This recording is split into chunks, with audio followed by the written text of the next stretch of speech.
TV passa no seu smartphone.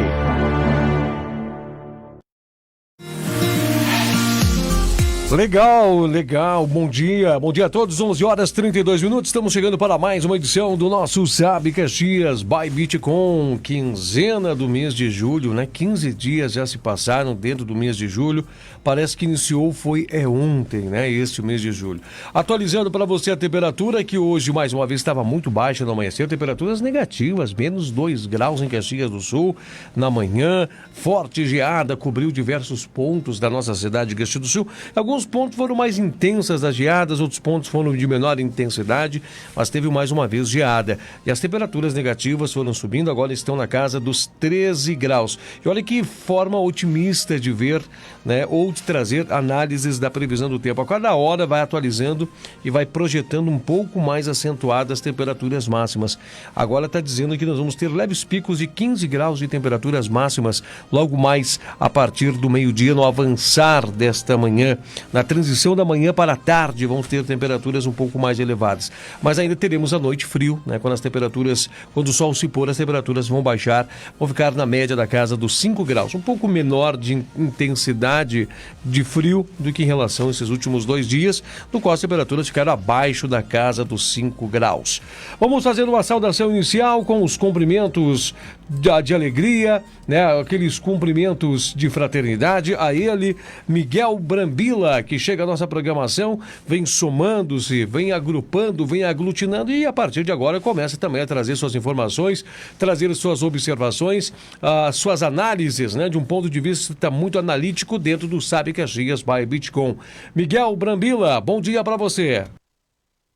Bom dia, Soares, bom dia a toda a nossa audiência.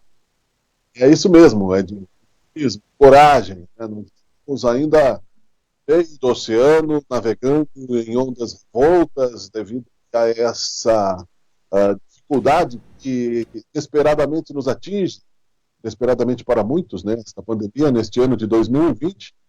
Mas a nossa maior preocupação nesse momento, Edinho, é justamente as pessoas entrarem em onda de descrença, e não é possível que deixemos a peteca cair nesse momento. Então temos que ter coragem, meu caro amigo. Bom dia, e vamos a um minuto de sabedoria rapidão, Edinho, já que, né, é importante aqui, ó. Expulse de seu espírito todas as lembranças tristes. Será que remoer os erros vai conseguir sarar o mal que já houve? Não. Quanto mais revolver em seu coração as tristezas do passado, mais vai sofrer sem resultado nenhum. Dirija sua mente às recordações alegres, aos momentos felizes, aos fatos agradáveis do passado. Acenda a luz para que as trevas desapareçam. O importante é aprender nesse momento com coragem, Edinho. Com certeza, né? Uma belíssima reflexão. Muitas pessoas nem se dão conta, né, que ainda estão se martirizando ou estão com ainda essas pegadas tristes e lamentáveis de passagens que estão somente na memória de cada um de nós, né? Deixa essas coisas para trás e vamos seguir a vida, vamos adiante, vamos aos novos horizontes. Miguel Brambila, nós já estamos, né, já há mais de 100 dias de confinamento, há mais de 100 dias nessa realidade. Estamos navegando por mares não navegáveis, né? Estamos passando por terras desconhecidas, estamos olhando para frente e não enxergando o desenho do horizonte, ainda estamos muito longe de uma terra mais firme ou de ouvir, né, lá em cima, aquele que está no alto do mastro e diz, né, terra à vista, está muito longe de tudo isso e há muita insegurança nessa embarcação. Ainda os nossos capitães e os contramestres estão ainda deliberando o que vamos fazer, mas o certo que é, nesta embarcação está diminuindo o alimento, estamos com incertezas frente se os marujos, né, os marinheiros vão estar recebendo seus valores, seus salários, ainda a esta sombra lamentável e triste do Covid-19 está presente, trazendo fatalidades. Quando é que vamos ver calmaria, né, neste barco? Porque até mesmo as águas do mar estão revoltas. Tudo isso trazendo muita insegurança para esse período. Qual a avaliação que a gente pode fazer nesses últimos dias? Estamos indo por um caminho assertivo? Como estamos indo no caminho econômico? Como estamos indo nos desdobramentos políticos? O quanto a política interferiu para o bem e quanto tensionou para o mal? E qual é a janela que a gente pode trazer traçar e desenhar, afinal de contas, estamos indo já para quase os 6 meses e um dia, né, do ano. Estamos quase indo para o segundo mês desse segundo semestre, que a gente pode desenhar e analisar de janela sobre tudo isso. Pois é, Dinho, nós estamos vivendo na história do Brasil mais um marco, na história da humanidade, certamente. Agora, a preocupação que me ocorre no início deste dia é não entrarmos em vibração de negacionismo depois deste período que custa passar, já ultrapassando aí os 120 dias, e nem em desespero. Acreditar, por exemplo, que basta simplesmente, né, você fingir que passou. Não passou, né? O Rio Grande do Sul está enfrentando grandes dificuldades também, o Brasil todo como um todo. Mas, infelizmente, para os brasileiros, né, nós não somos a Alemanha, nós não somos a Inglaterra, onde... Que pena, né? Tivemos uma leve instabilidade, vamos aguardar estabilizar, já estabilizou, é coisa rápida, é coisas de segundos, mas você estava dizendo que nós não éramos Alemanha e nem Inglaterra. Pode continuar daí o seu raciocínio. Sim, onde a reconstrução do povo alemão se deu também com uma base cultural muito forte, com a educação muito dirigida na direção de formar cidadãos realmente preocupados em evitar aí um novo holocausto e cuidar da nação e cuidar do país também com relação, eu digo nação e país porque parecem que são a mesma coisa, mas nem sempre são, né? Administrar um país é uma coisa, uma nação unificada por um líder são duas coisas diferentes, tanto que nós temos aí em muitos lugares, né, como na Itália, por exemplo, um presidente da República e um primeiro-ministro. Existem as relações institucionais e existem as relações administrativas, relação com o Congresso, relação com os ministros. Nós estamos falidos politicamente no Brasil. Nós estamos resolvendo a goteira em meio à tempestade. Nós estamos pagando o preço da nossa procrastinação em tempos de bonança, porque paz nós nunca tivemos, né? Em tempos de relativa bonança, a omissão. Se abrirmos as portas hoje e fingirmos que acabou a pandemia, nós tenho certeza que não nos abraçaremos com a mesma fraternidade ainda, e muitas vezes estamos tentando para continuar no caminho que estávamos trilhando de egoísmo, de desrespeito, de falta de cuidados com o outro, com o vizinho, né? Não se tem mais aquilo que se tinha antigamente, aonde você não se tem em grande escala, aonde você cumprimenta as pessoas na rua como realmente alguém que respeita o outro, não simplesmente por leviandade ou somente, né? Muitas pessoas não estão mais preocupadas com o outro. Então, Edinho, nessa questão toda, nós estamos obrigados a nos reconstruir como nação. E é claro que enfrentamos aí o negacionismo do presidente da República, que nos atrasou.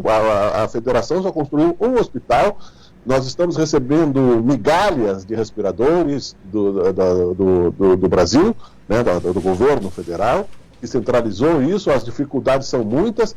A maior preocupação neste momento é que o povo se desespere e passe a se automedicar com algum medicamento não autorizado, com a cloroquina, por exemplo, né? Muitos médicos acreditam que a cloroquina funciona, e aí nós teremos aí uma geração, né, de contraindicação. Essa é a principal preocupação. O Brasil não se construiu como nação, o Brasil precisa se construir como nação, nós precisamos, como nação, administrar. Não podemos tirar a seriedade de todos, né? Uma grande maioria de desonestos no Brasil, mas, politicamente falando, e também na cidadania, né? Todo dia tem um golpe novo, né? Agora estão mandando notas falsas pelo correio, todo dia tem alguém inventando, né, alguma coisa para dar um golpe financeiro em alguém. Mas a educação falha, infelizmente. Miguel, seguindo esses raciocínios, né, e pegando especificamente esse gancho da medicação, essa ação que nós estamos presenciando não é de certa forma, apesar de não haver ainda de forma concreta uma posição da medicina, uma posição médica. Alguns médicos dizem que sim, outros médicos dizem que não. Há muitas pessoas acreditam que sim, outras pessoas não acreditam que não. Mas enquanto não há realmente um consenso entre os órgãos fiscalizadores ou os órgãos de manejo ligados à saúde, esta ação por parte do presidente não caracterizaria no incentivo para que nós andamos muitas vezes a própria revelia do que a medicina diz ou de que as próprias leis dizem, não é uma transgressão de certa forma?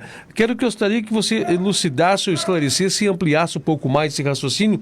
Não estaria me dando de certa forma, a entender que eu não preciso seguir as orientações, que eu posso agir da maneira que eu quero e do jeito que eu bem entendo, tomo ou não tomo, ajo ou não ajo, descredenciam muitas vezes um próprio lado de um período do médico. O que você pensa sobre isso, Miguel? Eu acho que isso é um obscurantismo, Edinho, muito grande. E pior do que isso, nós temos seguidores. O Bolsonaro foi um voto de protesto com relação àquilo que aconteceu nos anos de governo do PT, que foi revelado após um período, mas ainda nós temos pessoas que acreditam na Terra plana, nós temos pessoas que acreditam ainda, apesar dos julgamentos que foram feitos e do mar de provas e de fatos que aconteceram em torno do governo do PT, que acreditam, do Partido dos Trabalhadores Brasileiros, que Lula é inocente e que não há provas contra ele.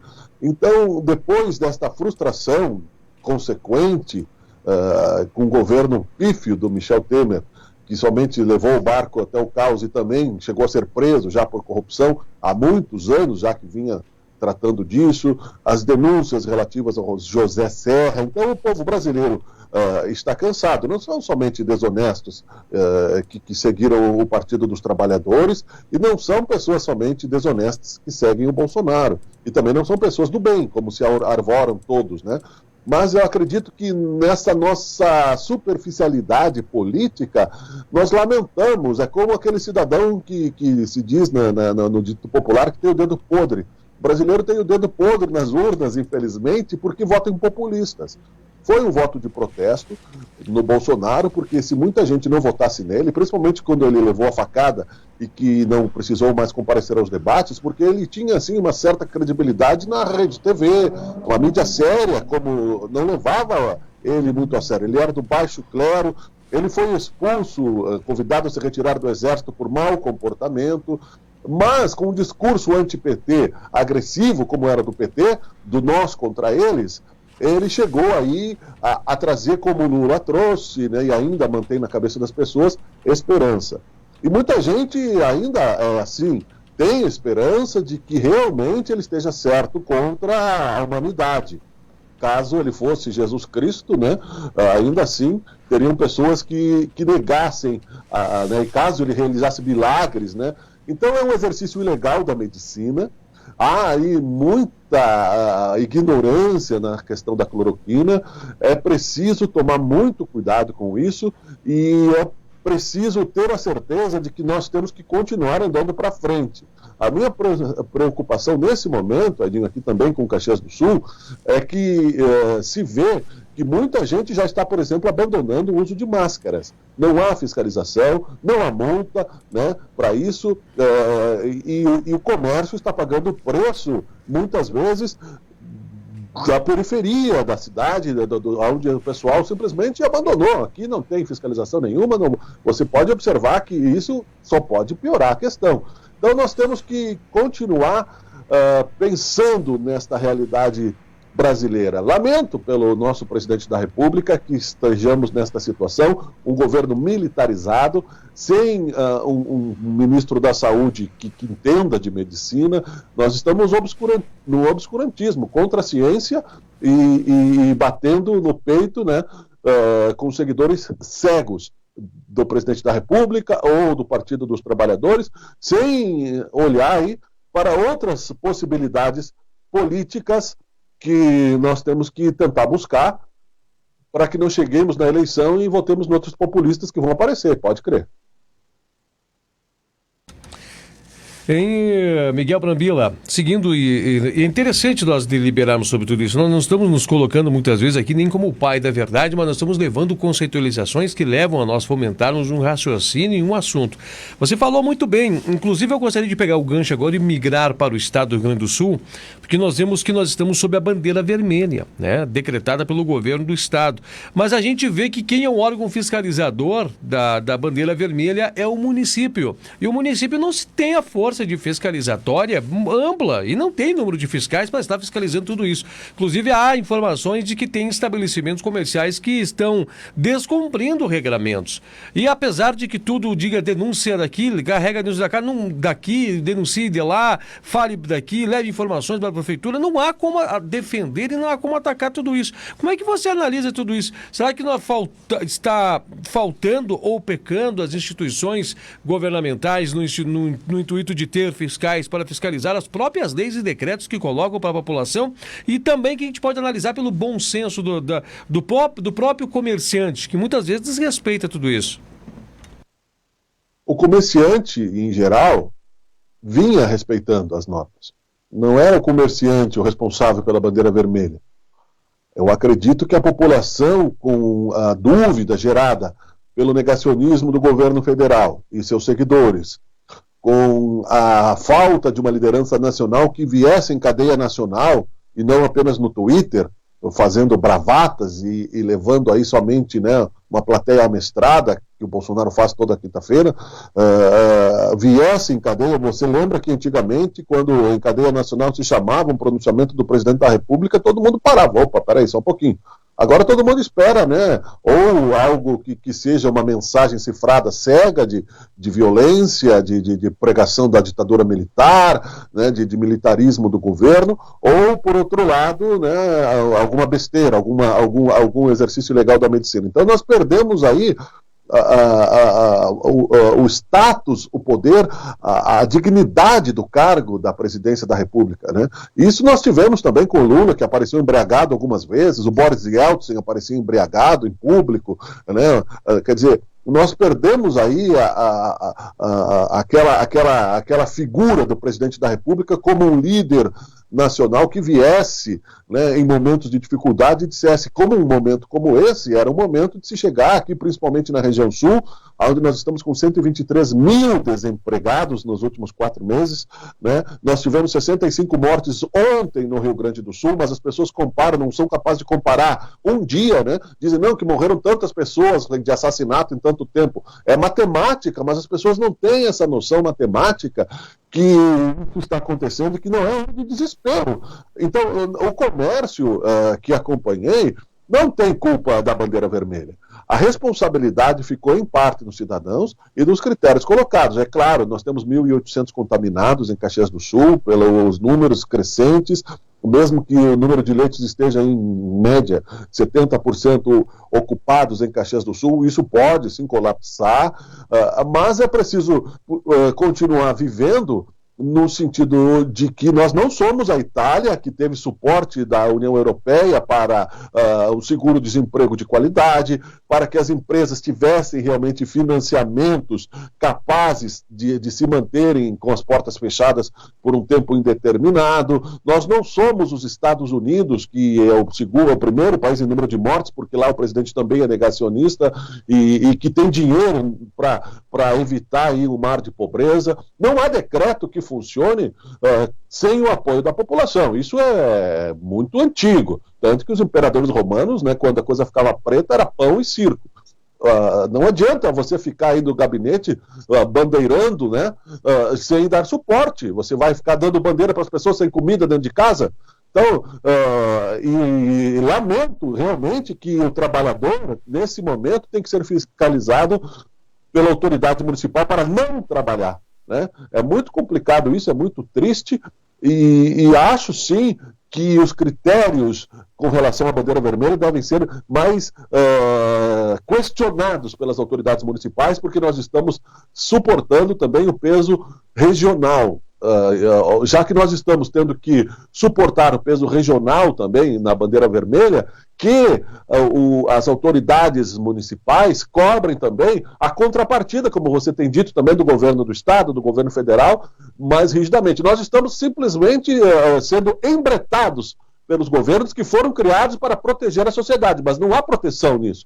Eu acho que há um certo comodismo. Onde é que estão, por exemplo, onde se apresentou uma linha de financiamento estadual, onde é que o Estado buscou dinheiro? Olha, nós conseguimos aqui junto ao Banco Mundial uma linha de financiamento emergencial para que nós compremos tantos leitos de UTI em hospitais privados e etc, construamos um hospital de campanha mais amplo para que não se sufoque a economia. Não se ouviu falar disso, Edinho. Então existe ideia, simplesmente fecha as portas. O comerciante está certo, se puder abrir, eu não posso aqui pregar publicamente, né, rebeldia, mas se tiver que abrir, ele vai abrir, Edinho.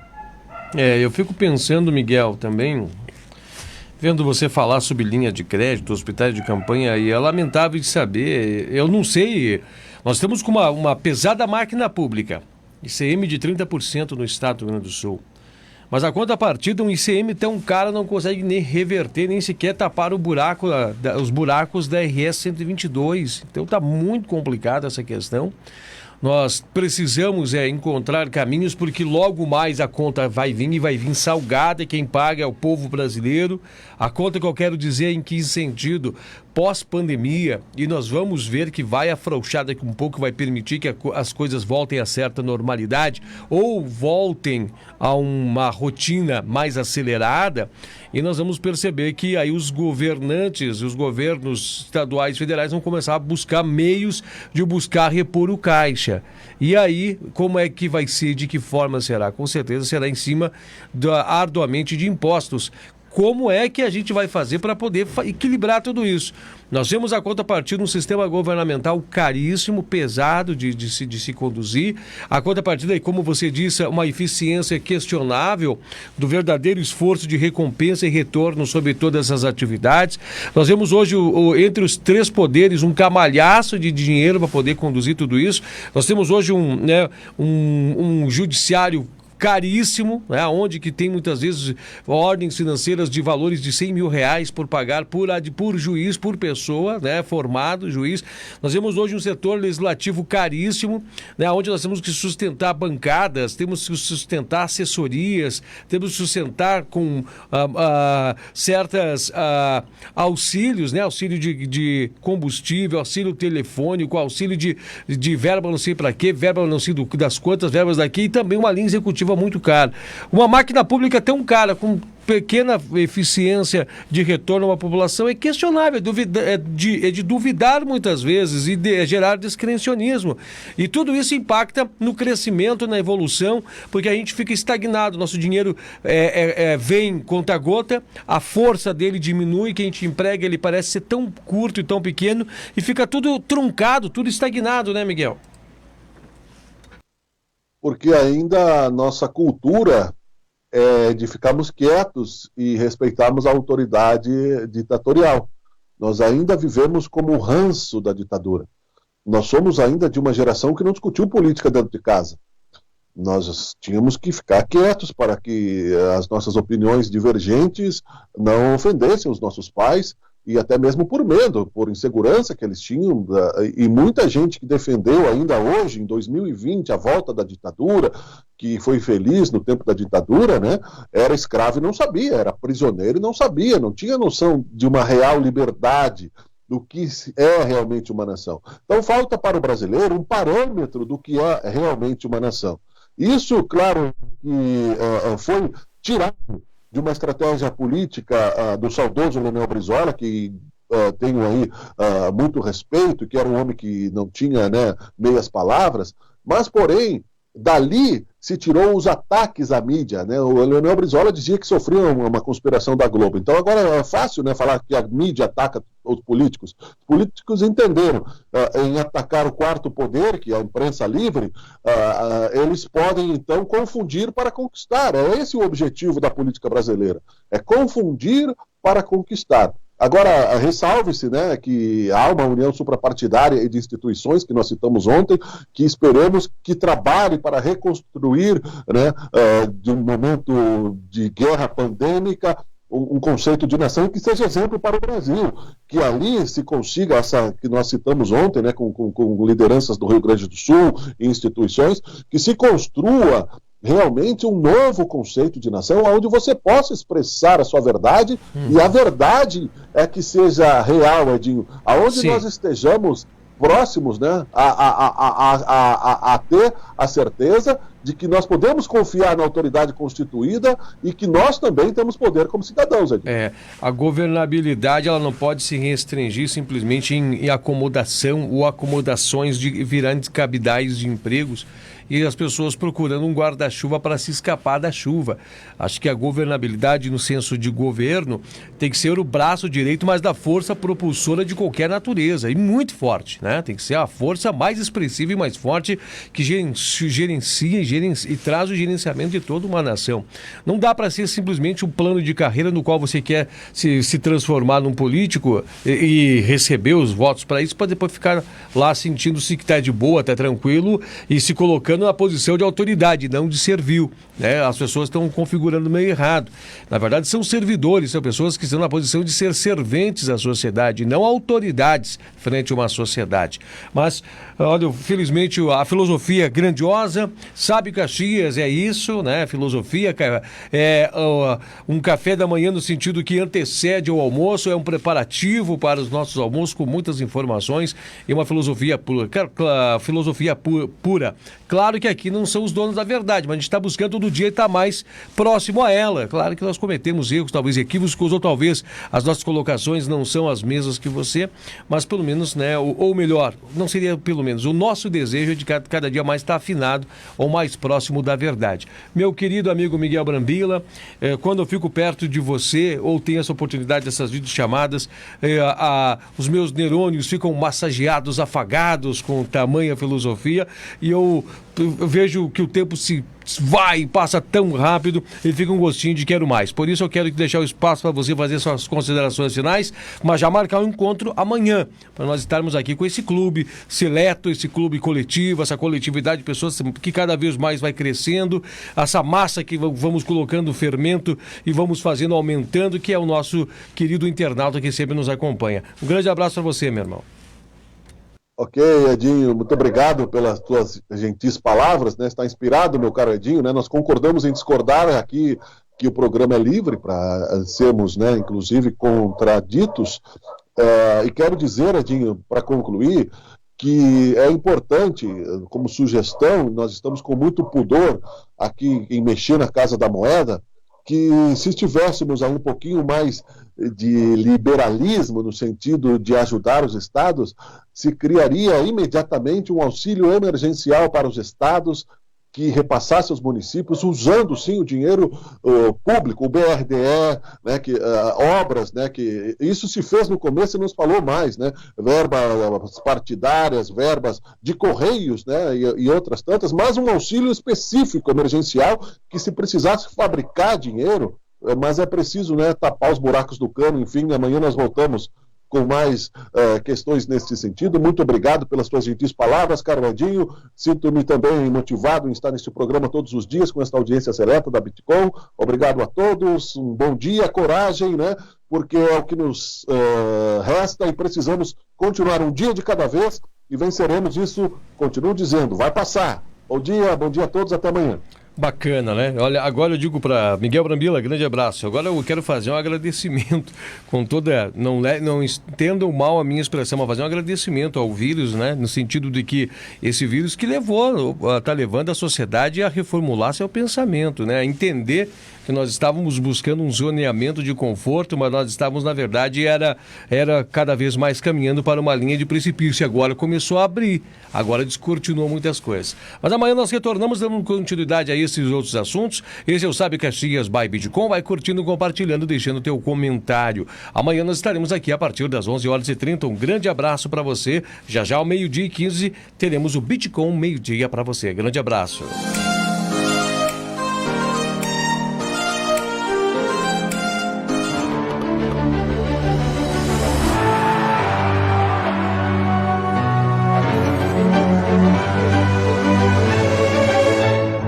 Com TV. Passa no seu smartphone.